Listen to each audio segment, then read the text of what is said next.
You'll never truly conquer Earth, you know. Not before you have to destroy it.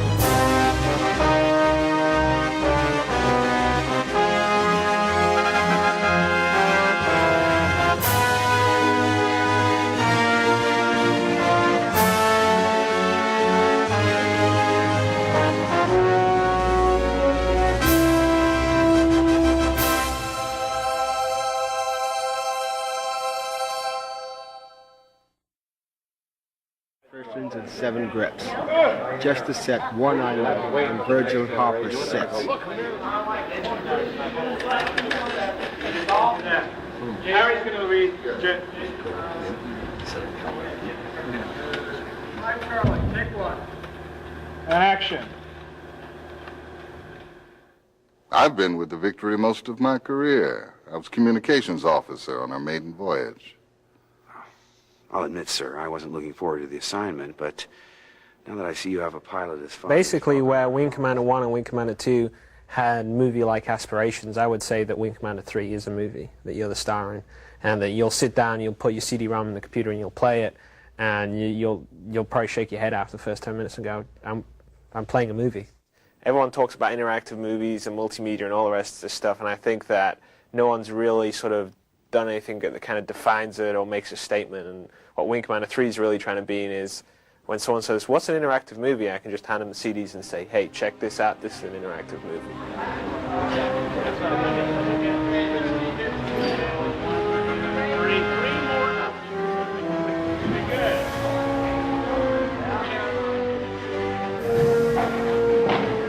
Meeting with Chris Roberts was very positive for me because he is Wing Commander. He created the game, he's going to be directing, and the way he explained it to me fascinated me even more. It's exciting feeling like you're on the ground level of something that is new, and to me it suggests so many different possibilities. So impressed with the people that are performing in this, from Malcolm McDowell to John Rhys Davies, and Tom Wilson, certainly one of the most instinctively funny actors I've ever worked with. I mean, nothing that comes out of his mouth is not hysterically funny. So my acting challenge there is to keep a straight face while I'm doing a scene with him. Well, one way or another, we'll find out what Flash is made of. I guarantee you that.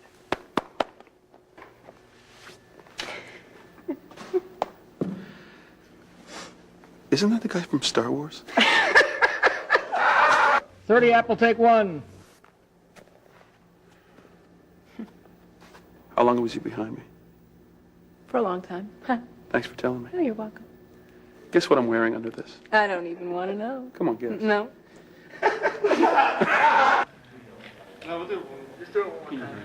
You poisoned Tolwyn against me from the start, and he's had it out for me ever since. I got news for you. Tolwyn had nothing to do with your lack of promotion. Your flying style took care of that for you. Tolwyn doesn't even know you're alive. Oh, that's what you think. Everybody knows about the maniac. Everybody. How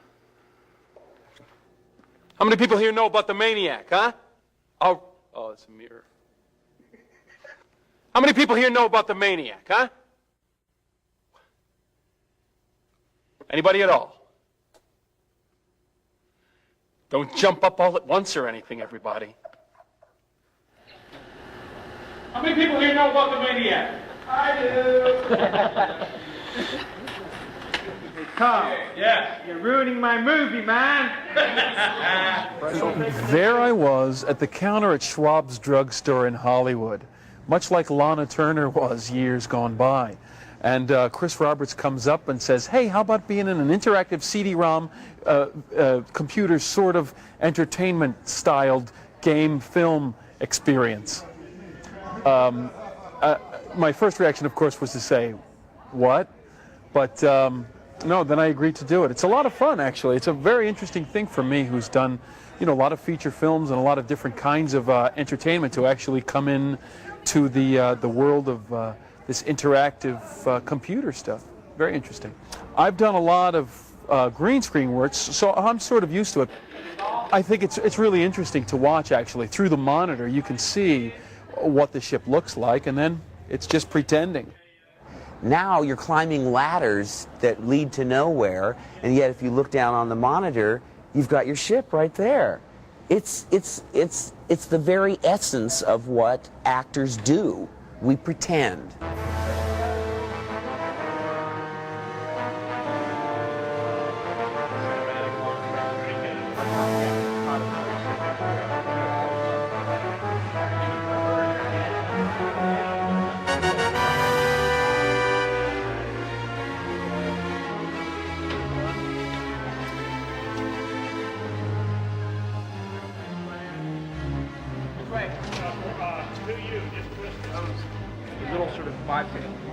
It's amazing to see the final result and to be able to see it so quickly as well. You know, I'm imagining myself out there with just a green screen, and then I go in and look at the footage, and everything is there, and it's just unbelievable. I was very attracted to the character. I loved Rachel. She's spunky, she's feisty, she's a mechanic. I wasn't quite sure what to expect, and it's been a pleasant surprise. I think any reservations I had were about shooting a scene with several different endings, and depending on how you play the game, who dies, how I feel about all of these different people at different times it was a little frightening, a little challenging. I think that it's challenging as far as the way scenes are shot. Normally on a shoot, you have a couple of actors, and the scenes are done back and forth. You work on one scene. Take one. This is shot primarily from one angle, and all of the different scenes consecutively, and then you turn around and shoot the other way. So at times, I've been a little confused as to which scene I'm shooting. Are we going to expand upon that moment? Are we going to kick in the afterburners here? Oh, I must be out of my mind. I grew up in nothing but violence. Deep down, you're all creeps.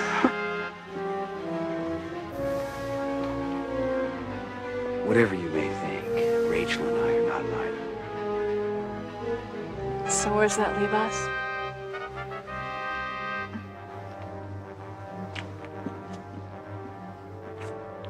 Pilots, you'd rather crash and burn than make a commitment.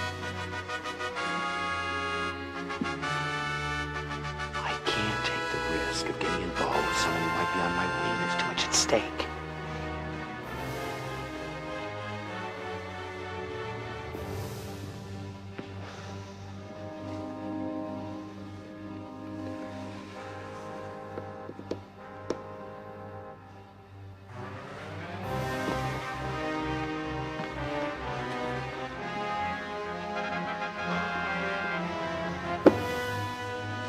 .153, Frank, take 3. Are you starting from the middle again? No, we're starting from the end. No, we're starting from the beginning, aren't we? Well, pick one. Hey, it's an interactive decision-making process. I hate when we shoot like 25 scenes on the right side, and then we go back and we shoot the same 25 scenes with my close-up or whatever.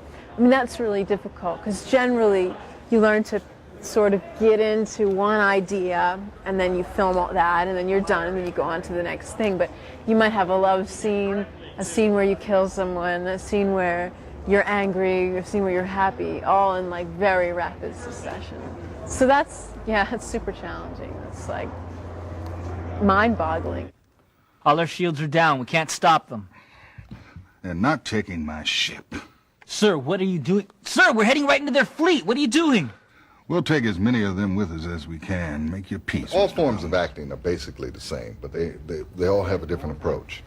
And the approach that you have here is that you have to be more flexible because you're going to play two different things. So you can't be as staunch one way and then not be able to recover from that and have to do the same thing on the same day. If you were doing it a different day, it's another story. But one moment when you're playing one thing this way and then you come back and you play it another way, you just have to be very flexible. And you have to do your homework. So they're not all like that. Now,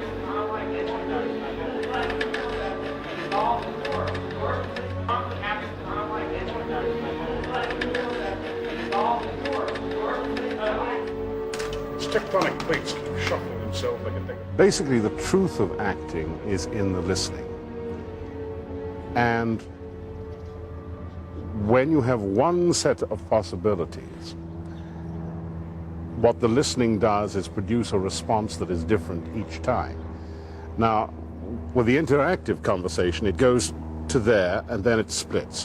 One way, you're angry, your morale is high, you hit me. The other way, your morale is low, you don't hit me.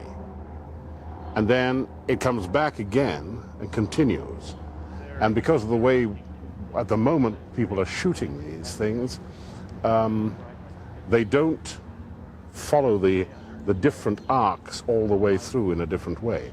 So what you as an actor have to do then is find a way of doing the end piece that works with that possibility and that possibility identically, which is interesting.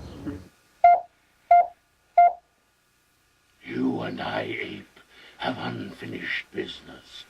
Now, I give you the chance. If you are a true warrior, you will take the challenge. You will see on your radar, I have sent my wingman off. The ancient test of courage is ours. The only limitations on it at present are the perennial limitations that we have in life, the limits of our own imaginations. One of the things that Chris has done for me is to open up a set of different possibilities.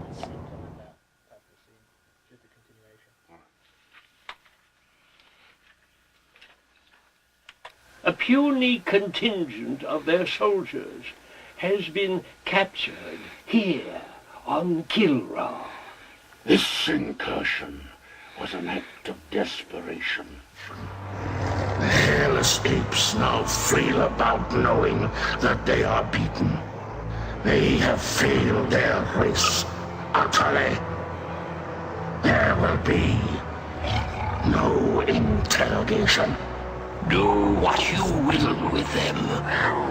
It's basically when we were going to do the Karathi, obviously they're huge, fierce, cat-like alien creatures, and so it's not going to be very easy to portray simply. So we went out to a big Hollywood special effects house who had a lot of experience doing this, and asked them to build us Karathi with fully animatronic heads, which they have like all these remote control servos that control the mouth and the eyes, and then we had a computer system called Show Control that remembered the puppeteer programs in all the mouth movements and fine-tunes it, and then it remembers it all, and then it can just play it back on cue every single take.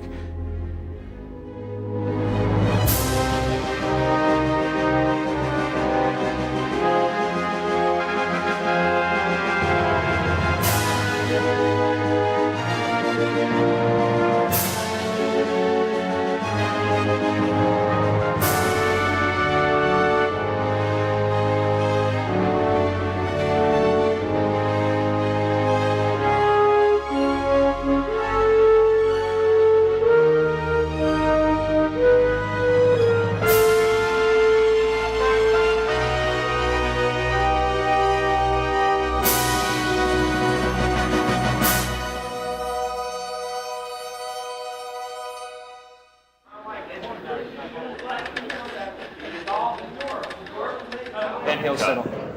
Okay, fine. So I'll do it off screen. I was intrigued indeed by the whole idea of doing this computer game, and I have a feeling that this is the way the movie business is going to go in the future. This may save the movie business, per se. I mean, they probably won't do it all blue screen or green screen. They'll mix it, with real sets, and then the more expensive sets that they can't possibly afford to do will be done in this way with computers. You just have your own little imagination going, that you're in the middle of this incredible starship, and out the window is another galaxy. So it's fun to do. It's fun. I'm doing Star Trek at the moment, and the movie of it, and actually they've built the sets. What we see here on computer, they've built, and they're up to $35 million. When I direct a project, I come up with the original concept and design, and I work with a lot of other bright, talented, creative people to sort of fulfill that sort of vision that I have for the project. And you know, so I'll work with programmers and artists and musicians, and so we'll sort of break the project down into its parts, and I'll say, look, here you're going to you know, go off and write the artificial intelligence for the bad guys. Here's my idea of what it should be like. And then usually the programmer will come back and say, here's the artificial intelligence, and you know, if things work out well, he's gone and done something that's, you know, 5 times better than I thought it was going to be, and 5 times better than I expected it to be. And I go, wow, that's really great. The combination of the graphics in the spaceflight and the graphics with the silicon graphics that we did with the interiors of the ship and with the live action and everything else will actually give you a really complete experience. There's no place in the game really where you feel like you're not actually there, like you're not actually on board the Victory and actually flying these missions.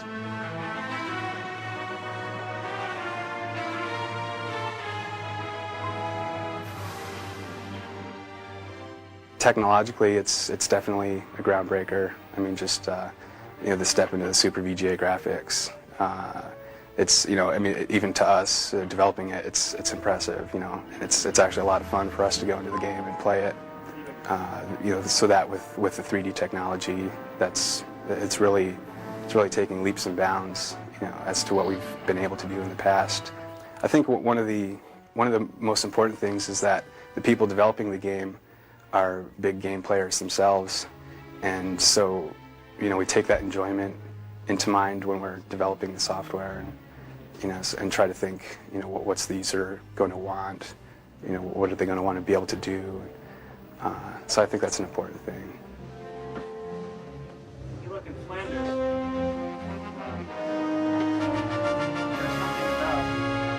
Something about when 2 girls are flying a disc around the house. The main project we're working on is AI. I've done all the artificial intelligence for all space objects, basically, the turrets, rear turrets, all fighter ships. Just making sure we get a good balance between strong AI and playability. I mean, my initial reaction was to try and do really good AI where you just couldn't hit it, and it quickly turned out that wasn't much fun. It was difficult to try and get accurate AI and not look like it was computer-controlled AI. We tried very much to get some sort of personality in there. Right now, there's about 8 different personalities that we based AI on. We try to make it feel like you're playing against people, and more so than actually computer-controlled AI.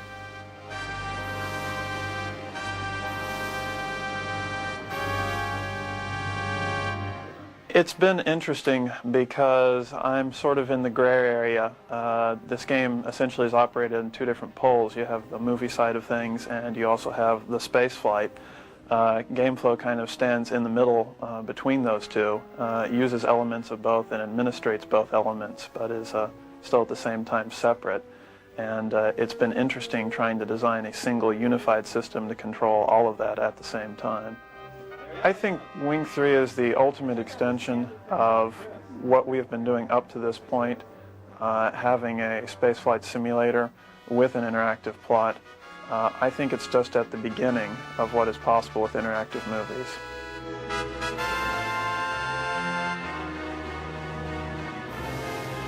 It was a lot more grueling, I guess. In retrospect, you know, I feel like we've accomplished an amazing amount. I mean, this one game has more artwork in it probably than all the other Wing Commanders and Special Operations disc and all that stuff all, you know, combined. You run into logistical difficulties when you're like working with a real model, and that you have to, you know, move cameras around and, you know, blow smoke out, and you only get, you know, 1 take, and if you screw up the 1 take, then you've got to do it again, and it costs an enormous amount of money. In our case, what we do is we, rather than going and constructing physical models, we go into the computer environment, which is, you know, it's a simulated 3D environment. You actually build a model, but you build it on the computer. So you actually have this full 3-dimensional object, you know, with paint and lighting on it and everything. But it only exists, you know, in the computer's memory. And then where it becomes a benefit to you is that once you have that thing built in the memory, you can do pretty much anything you want to with it.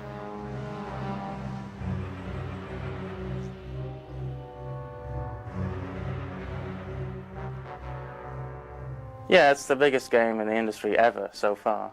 But it's, you know, it's always great at Origin to be able to work on the biggest games, you know, and that's exactly what this is right now. It really is like you're watching a piece of video from a movie.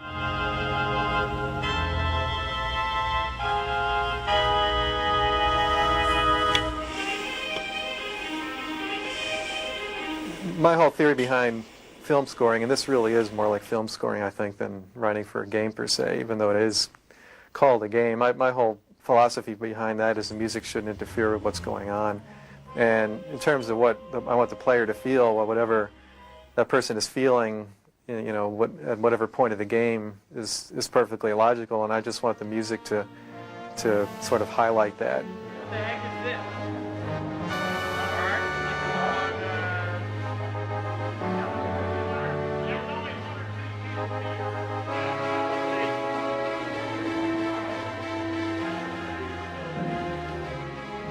I know that everyone out there wants to do this. I'm not sure whether they know how to do it right, just like we probably don't know how to do movies right. So I think the best answer is they want to do it, and if we want to do their stuff, it's kind of we meet in the middle.